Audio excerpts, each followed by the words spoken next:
నేను doctor Anand Kumar Vaggu, consultant dermatologist, aesthetic physician, hair transplantation surgeon, KIMS hospital, minister road, Hyderabad. అదే మాదిరిగా నా యొక్క క్లినిక్ వచ్చేసి కాచిగూడ రైల్వే స్టేషన్కి దగ్గరలో ఉన్నటువంటి యొక్క బర్కత్పురాలో ఉంది. చాలా మందిలో ఈ యొక్క వింటర్ సీజన్లో రసితో కూడుకున్నటువంటి యొక్క ప్యాచెస్ ముఖ్యంగా కాళ్ళలో కావచ్చు, చేతుల పైన కావచ్చు వస్తూ ఉంటాయి. మరి దీనికి ఉన్నటువంటి కారణాలు ఏంటి, దానికి తీసుకోవాల్సినటువంటి జాగ్రత్తలు ఏంటి? ఈ యొక్క రసితో కూడుకున్నటువంటి యొక్క ప్యాచెస్నే, డ్రై స్కిన్ యొక్క ప్యాచెస్నే ఎగ్జిమా అని అంటూ ఉంటాం. ఇది ఎందుకు వస్తూ ఉంటుందంటే, ఈ యొక్క స్కిన్ డ్రై అయినప్పుడు స్కిన్ యొక్క సెల్స్ మధ్యలో ఉన్నటువంటి యొక్క వాటర్ తగ్గిపోయినప్పుడు అవి దానిలో ఇన్ఫ్లమేషన్ వచ్చేసి ఇన్ఫ్లమేషన్ రావడం చేత అది ఊజింగ్గా మారేసి రసి కారుతూ ఉంటుంది అనమాట. ఎగ్జిమాని ఎప్పుడైతే ఇది బాగా రసి కారుతున్నప్పుడు దీనిని అక్యూట్ ఎగ్జిమా అని చెప్పేసి అంటూ ఉంటాం. అక్యూట్ ఎగ్జిమా ఉన్నప్పుడు అది రసి కారడం చేత వాటి మీద సెకండరీ బ్యాక్టీరియల్ ఇన్ఫెక్షన్ వచ్చేసి మళ్ళీ ఇన్ఫెక్షన్ అనేటువంటి కాళ్ళలోకి వెళ్ళేసి సెల్యులైటిస్ వచ్చేటువంటి అవకాశాలు కూడా ఉంటాయి, ముఖ్యంగా డయాబెటీస్ పేషెంట్స్ లోపల. అది ఎగ్జిమా డ్రై అయిపోయిన తర్వాత క్రస్ట్గా ఫామ్ అవుతూ ఉంటుంది కొందరు లోపల. దాన్ని సబక్యూట్ ఎగ్జిమా అని చెప్పేసి అంటూ ఉంటాం అనమాట. ఒకవేళ ఎగ్జిమా ఇలానే పర్సిస్టెంట్గా ఉండేసి వాళ్ళు చాలా దురద పెట్టేసి ఇబ్బందికరంగా ఉన్నప్పుడు వాళ్ళు దురద ఇవ్వడం చేత అప్పుడు ఏమవుతుందంటే ఎగ్జిమా వలన ఈ యొక్క స్కిన్ థిక్గా మారేసి కలర్ కూడా చేంజ్ అయిపోతుంది అనమాట. అలాంటి ఒక లైకెనిఫికేషన్ అని చెప్పేసి అంటూ ఉంటాం అనమాట. దాన్నే క్రానిక్ ఎగ్జిమా అని చెప్పేసి అంటూ ఉంటాం. మరి దీనికి యొక్క కారణాలు ఏంటంటే, ఒకటి ఎగ్జోజినస్ అని, రెండోది ఎండోజినస్ అనేసి. ఎగ్జోజినస్ అంటే ముఖ్యంగా అలర్జిక్ కాంటాక్ట్ డెర్మటైటిస్ అంటూ ఉంటాం. కొందరికి ఈ యొక్క బొట్టు పెట్టినప్పుడు కానీ, బింది పెట్టినప్పుడు కానీ, ఈ యొక్క బింది వల్ల ఇక్కడ అలర్జీ ఫామ్ అయ్యేసి అక్కడ నుంచి కొన్నిసార్లు రసి కారడం కానీ, అక్కడ చిన్న ఇచ్చింగ్ పుట్టడం కానీ, ఇన్ఫ్లమేషన్ కానీ వచ్చేటువంటి అవకాశాలు ఉంటాయి.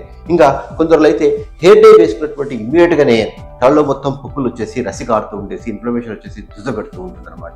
దాన్నే అలర్జిక్ కాంటాక్ట్ డెర్మటైటిస్ అని చెప్పేసి అంటూ ఉంటాం. కొందరిలో ఇరిటేటివ్ కాంటాక్ట్ డెర్మటైటిస్ అంటే ముఖ్యంగా కొందరు ఏంటంటే ప్రైవేట్ భాగంలో ఉన్నటువంటి స్కిన్ని క్లీన్ చేసుకోవడం కోసం డిటాల్ అనేటువంటిది వాడుతూ ఉంటారు. ఆ యొక్క డెటాల్ అనేటువంటిది యొక్క స్కిన్ మీద వేసినప్పుడు స్కిన్ చాలా సెన్సిటివ్ కనుక డెటాల్తో స్కిన్ ఇరిటేషన్ వచ్చేసి అప్పుడు కూడా ఇక ఎగ్జిమా ఫామ్ అయ్యేటువంటి అవకాశాలు ఉంటాయి అన్నమాట.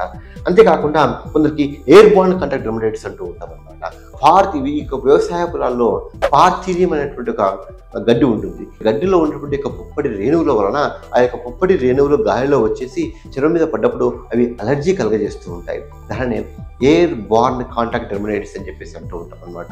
అలర్జీ ముఖ్యంగా ఇక ఐలైడ్ పైన కావచ్చు, ఫేస్ పైన కావచ్చు, నెక్ పైన కావచ్చు, హ్యాండ్స్ పైన కానీ వస్తూ ఉంటుంది అనమాట.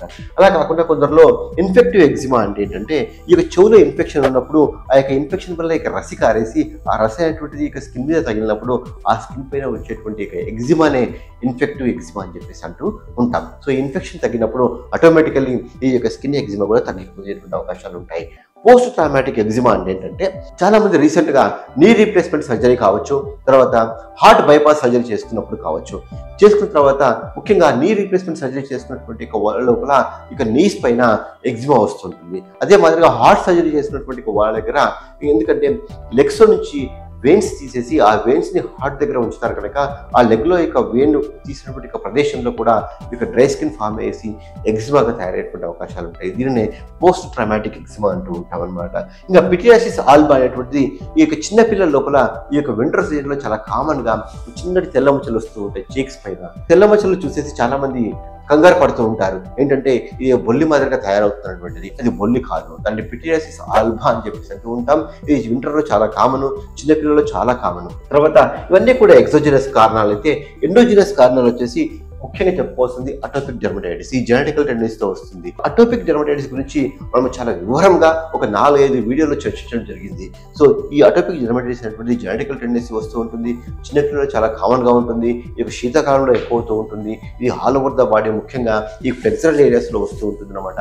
అంటే చేతిలో కావచ్చు, మోకాల్లో కావచ్చు. అందుకే ఈ అటోపిక్ డెర్మటైటిస్లో మాయిశ్చరైజర్స్ అనేటువంటి కంపల్సరీ వాడుకోవాల్సిన అవసరం ఉంటుంది. తర్వాత నెక్స్ట్ వచ్చేసి సబోరిక్ డెర్మటైటిస్. అటోపిక్ డెర్మటైటిస్ మాదిరిగానే ఈ యొక్క తలలో డాండ్రఫ్ అధికంగా అయినప్పుడు ఈ యొక్క డాండ్రఫ్ వలన తలలో భాగంతో పాటు ఐబ్రోస్, ముస్టాచు, బియర్డు, కొందరికి కన్ను రెప్పలు కూడా ఇన్వాల్వ్ అవుతుంటాయి అనమాట. దీనినే సబోరిక్ డెర్మటైటిస్ అని చెప్పేసి అంటూ ఉంటాం. తర్వాత డిస్కైడ్ ఎగ్జిమా, దీని న్యూములార్ ఎగ్జిమా. అంటే ఒక చిన్న 1 రూపీ కాయిన్ సైజులో ఎగ్జిమాటస్ ప్యాచెస్ ముఖ్యంగా లోవర్ లింబ్లో ఫామ్ అవుతూ ఉంటాయి అనమాట. దీన్ని డిస్కాడ్ ఎగ్జిమా అని చెప్పేసి ఆర్ సమ్టైమ్స్ న్యూరోడెర్మటైటిస్ అని చెప్పేసి అని కూడా అంటూ ఉంటాం. తర్వాత ఐలిడ్ ఎగ్జిమా, కొందరిలో స్పెసిఫికల్గా ఓన్లీ ఐస్ చుట్టూ ఉన్నటువంటి లిడ్స్ మాత్రమే ఎగ్జిమాకు గురవుతూ ఉంటాయి. దీనిని ఐలిడ్ ఎగ్జిమా అని చెప్పేసి అంటూ ఉంటాం. హ్యాండ్ ఎగ్జిమా, ముఖ్యంగా ఫిమేల్స్లో ఈ యొక్క హ్యాండ్ ఎగ్జిమా చాలా అధికంగా చూస్తూ ఉంటాం అనమాట.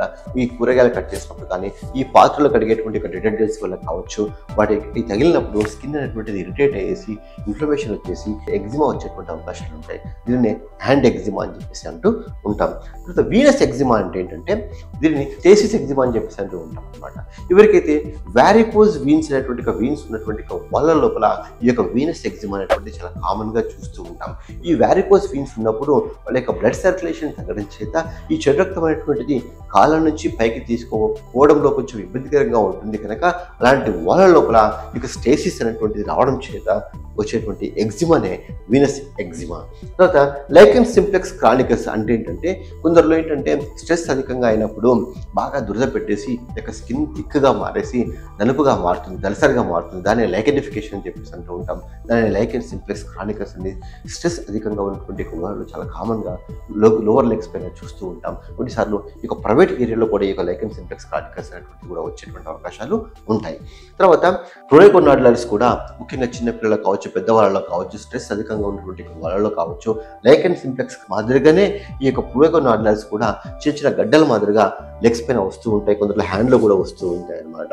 జువెనైల్ ప్లాంటర్ డెర్మటోసిస్ అనేటువంటి ఒక ఎండోజినస్ ఎగ్జిమానే ఈ యొక్క చిన్న పిల్లల లోపల ముఖ్యంగా వాళ్ళ యొక్క 4 ఫుట్లో ఉన్నటువంటి కింద అడుగు భాగం లోపల ఎగ్జిమాటస్ ర్యాష్ వస్తూ ఉంటుంది. చాలా సఫర్ అవుతూ ఉంటారు. అది వస్తూ ఉంటుంది, తగ్గుతూ ఉంటుంది, వస్తూ ఉంటుంది, తగ్గుతూ ఉంటుంది. వాళ్ళ యొక్క ఏజ్ ఒక సర్టెన్ ఏజ్ దాటేంత వరకు ఈ యొక్క జువెనైల్ ప్లాంటర్ డెర్మటోసిస్ వస్తూ ఉంటుంది. ఒక ఏజ్ క్రాస్ అయిన తర్వాత ఆ యొక్క ఎగ్జిమా అనేటువంటిది తగ్గిపోయేటువంటి అవకాశాలు ఉంటాయి. సో ఈ రకంగా ఎగ్జిమాని ఎగ్జోజినస్గా, ఎండోజినస్గా డివైడ్ చేయడం జరిగింది.